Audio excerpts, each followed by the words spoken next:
नमस्कार मित्रांनो, बँक खातेधारकांसाठी एक महत्त्वाची बातमी समोर येत आहे। आरबीआयने आता 5 महत्त्वपूर्ण निर्णय घेतले आहेत। यामधील काही निर्णय आता नागरिकांना मोठा दिलासा देणारे आहेत, तर काही निर्णय काळजी करायला लावणारे आहेत। त्यामुळे तुमच्या कोणत्याही बँकेमध्ये अकाउंट असू द्या, मग ते प्रायव्हेट बँक असू द्या, म्हणजे एचडीएफसी असू द्या किंवा आयसीआयसीआय असू द्या किंवा गव्हर्नमेंट बँक असू द्या, म्हणजे त्यामध्ये एसबीआय असू द्या किंवा बँक ऑफ इंडिया असू द्या, कोणत्याही बँकेमध्ये जर तुमचं खातं असेल तर तुमच्यासाठी हे 5 नियम जाणून घेणं खूप महत्त्वाचं आहे। नाहीतर तुम्हाला भला मोठा दंड सुद्धा होऊ शकतो। त्यामुळे आयकर विभागाची तुम्हाला नोटीस सुद्धा येऊ शकते। बघा मग नियम हे 5 कोणते बदलले आहेत, लक्ष देऊन बघा। बघा आता मित्रांनो, बँक खातेधारकावर आता पैशांचे व्यवहार करताना थोडंसं तुम्हाला थांबायचं आहे। बँक खात्यावरील पैशांचे व्यवहार आता लिमिटमध्ये तुम्हाला करावे लागतील, कारण की जर तुम्ही नवीन लिमिट क्रॉस केली तर तुम्हाला येऊ शकते या विभागाची नोटीस आणि भरावा लागतो दंड। रिझर्व्ह बँक ऑफ इंडियाने बँकांसाठी काही नवीन नियम चालू केले आहेत, ज्याच्या माध्यमातून आता जाणून घेणे महत्त्वाचे आहे। तुमचं कोणत्याही बँकेत अकाउंट असू द्या, मग एसबीआय असेल, बँक ऑफ इंडिया असेल किंवा खाजगी बँकेत असेल। खाजगी बँकामध्ये सगळ्यात मोठा आयसीआयसी आणि त्यानंतर एचडीएफसी ह्या बँकेमध्ये जर तुमचं खातं असेल तरी सुद्धा तुम्ही लक्ष देऊन बघा, कारण याच्यावर होणाऱ्या दैनंदिन व्यवहारासाठी किंवा महिन्याच्या किंवा वार्षिक व्यवहारासाठी, म्हणजेच एका अकाउंटवरती किती रुपये भरले जातात किंवा किती रुपये काढले जातात, अशा प्रकारच्या व्यवहारांसाठी एक विशेष मर्यादा आता घालून देण्यात आली आहे। या मर्यादेपलीकडे जाऊन जर तुम्ही कुठला व्यवहार केला तर तुम्हाला कारवाईचा सामना करावा लागतो, तुम्हाला दंड भरावा लागतो। त्यासाठी तुम्ही हे 5 नियम कोणते आहेत लक्ष देऊन बघा, तुम्हाला सविस्तरपणे व्यवस्थितपणे समजावून सांगतो। बघा मित्रांनो, तर आता आज आपण पाहणार आहोत की नवीन नियमानुसार तुम्ही बँकेवर किती रुपयापर्यंत व्यवहार करू शकता, तुम्ही बँक अकाउंटमधून किती पैसे जास्तीत जास्त पाठवू शकता, किती पैसे एका दिवसात तुम्ही तुमच्या अकाउंटवर घेऊ शकता, एका वर्षात किती ट्रान्झॅक्शन किती व्यवहार करू शकता, फिक्स्ड डिपॉझिट किती रुपये करू शकता, त्याच्यावर किती टक्क्यापर्यंत तुम्ही व्याज देऊ शकता। बघा आता या सर्व माहिती या व्हिडिओच्या माध्यमातून आज आपण घेणार आहोत। त्यामुळे हे 5 नवीन नियम कोणते आहेत सर्व बँकेच्या खातेधारकांनी लक्ष देऊन बघा। बघा आता भारतामध्ये सगळ्यात जास्त बचत खात्यात दुसरं या प्रकारचं खातं असतं, ते म्हणजे करंट अकाउंट। तुमचं जर करंट अकाउंट असेल तर यासाठी तुम्हाला हा नियम आहे, बघा लक्ष देऊन। पण भारतामध्ये सेव्हिंग अकाउंटमध्ये बचत खाते खूप जास्त असते, तर सेव्हिंग अकाउंट म्हणजेच बचत खातं किंवा सॅलरी किंवा पगारासाठीचं अकाउंट असतं। तर याच्या माध्यमातून जर तुम्हाला व्यवहार करायचा असेल तर त्यासाठी एक विशिष्ट लिमिट, विशिष्ट मर्यादा या नियमामध्ये सांगितले आहे। हे नियम जाणून घेणे खूप महत्त्वाचे आहे, नाहीतर तुम्हाला भरावा लागतो दंड, आयकर विभागाची तुम्हाला नोटीस सुद्धा येऊ शकते। त्यामुळे लक्ष देऊन बघा हे नियम तरी काय आहेत। बघा आता मित्रांनो, त्याच्या मार्फत एका दिवसामध्ये तुम्ही फक्त 2.5 लाख रुपयाची त्या ठिकाणी व्यवहार करू शकता। म्हणजे 24 तासामध्ये जर तुमचं बचत खातं असेल तर त्याच्या मार्फत तुम्ही एका दिवसाला 2.5 लाख रुपये इतके व्यवहार करू शकता। आता 2.5 लाख व्यवहार म्हणजे काय, बघा आता तुम्हाला व्यवहारात म्हणजे व्यवस्थित उदाहरणासह समजून सांगतो। बघा आता 24 तासामध्ये बघा, उदाहरणार्थ लक्ष देऊन बघा, एखाद्या व्यक्तीने तुम्हाला पैसे पाठवले व तेच पैसे तुम्ही दुसऱ्या कोणाला तरी पाठवायचे असेल तर ती पूर्ण अकाउंटिंग 24 तासामध्ये धरली जाते। बघा आता लक्ष देऊन, कारण का माहिती आहे का, तुमच्यासाठी हे नियम महत्त्वाचे आहेत, जाणून घेणं लक्ष देऊन घ्या।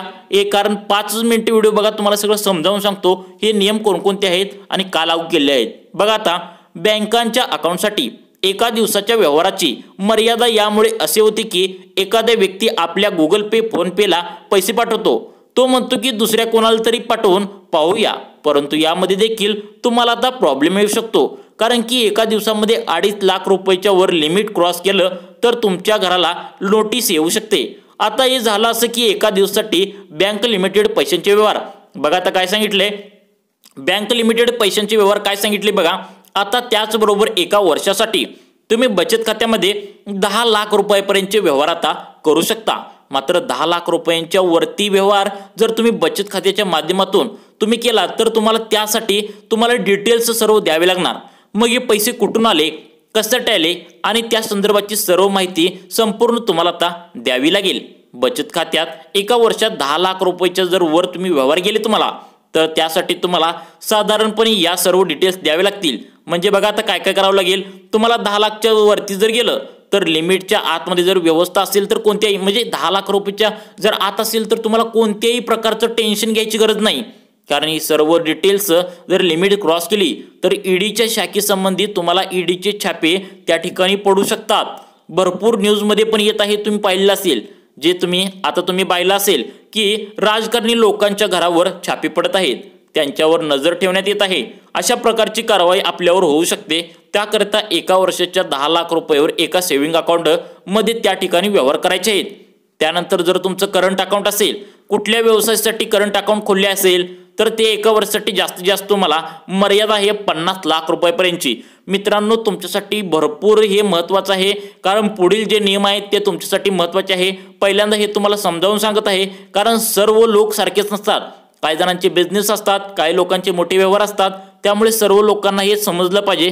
त्यामुळे सर्व समजावून सांगतो, लक्ष देऊन बघा. आता यानंतर सगळ्यात महत्त्वाची गोष्ट असते ते म्हणजे क्रेडिट कार्ड. आजकाल क्रेडिट कार्ड प्रत्येकाकडे आहे.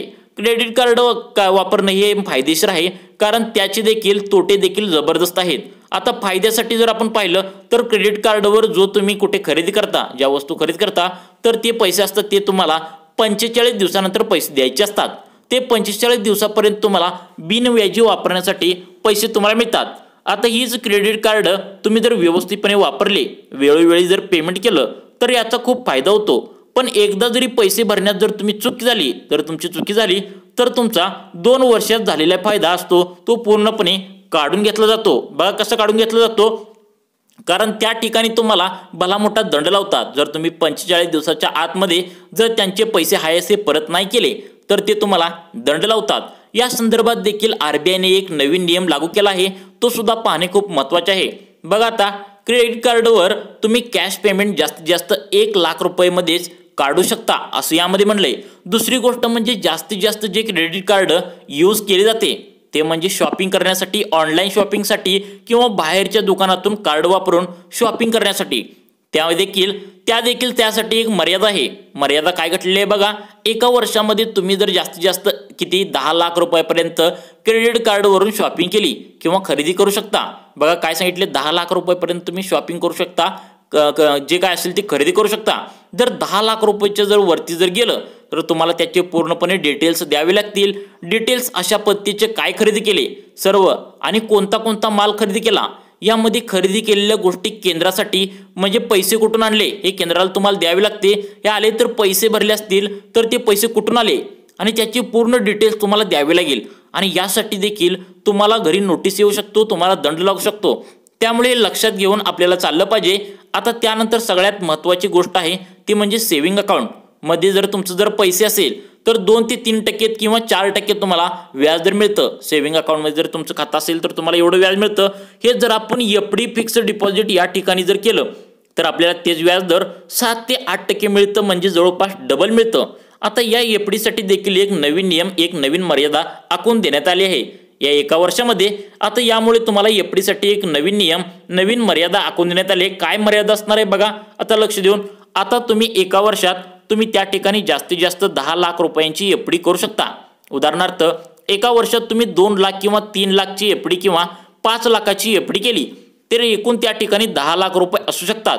जर तुम्हाला एफडीवर आर्थिक वर्षात 40,000 पेक्षा जास्त व्याज मिळत असेल तर TDS म्हणजे त्यावर एक प्रकारचा कर कापला जातो. पण जर व्याज 40,000च्या आत असेल तर तुम्हाला 15G फॉर्म भरावा लागेल. नंतर 15G फॉर्म भरून तुम्ही पूर्ण पेमेंट केल्यानंतर कापलेला TDS तुम्ही घेऊ शकता.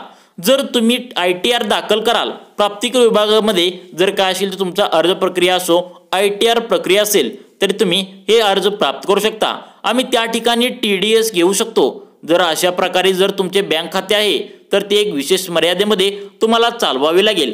आता बघा, तुम्हाला खूप सावधगिरी बाळगावी लागेल, कारण वैयक्तिकरित्या काही लोक म्हणतात हा मुद्दा फारसा महत्त्वाचा नसतो. बघा काय होतं की बरेच लोक मध्यस्थांचे काम करतात. पेमेंट एका क्षणी येते आणि त्याच खात्यात राहते, ते 1 सेकंदासाठी पाठवतात. बघा आता काय सांगितले, जरी या दुसऱ्या व्यक्तीच्या पेमेंट तुमच्या खात्यामध्ये राहते, ही की मोजणी तुमचीच राहते. काही दिवसासाठी तुम्ही पाहत आहात की ईडी सारखे विभाग त्या ठिकाणी खूप सक्रिय झाले आहेत. बघा, तुम्ही मंत्र्यांच्या जे घर आहेत, जास्त पैसे आकारण्याचे जास्त पैसे जर वापरले त्या ठिकाणी धाड पडताय. तुम्ही पाहिलं असेल त्याचा फायदा देखील होत आहे की भ्रष्टाचारी पातळी खूपच कमी होत आहे। मग तिथे काय होणार आहे की लक्ष केंद्रित होणार आहे किंवा केंद्राचं लक्ष केंद्रित होणार आहे। बँक व्यवहार पॅन कार्डावर असू द्या किंवा आधार कार्ड लिंकिंगमुळे कोणताही व्यवहार त्यांच्या आता नजरेसमोर केला जात आहे। त्यामुळे आता त्या ठिकाणी सावधगिरी बाळगणे खूप महत्त्वाचे आहे। तुम्ही आता तुमच्या बँक खात्यात नियोजित तुम्ही केलेल्या नियमांचे पालन करणे आवश्यक आहे। जसे की कमाल शिल्लक, किमान शिल्लक तुमचे पाहणे गरजेचे आहे। क्रेडिट कार्ड जर वापरत असाल तर ते कार्ड योग्य प्रकारे वापरणे आवश्यक आहे।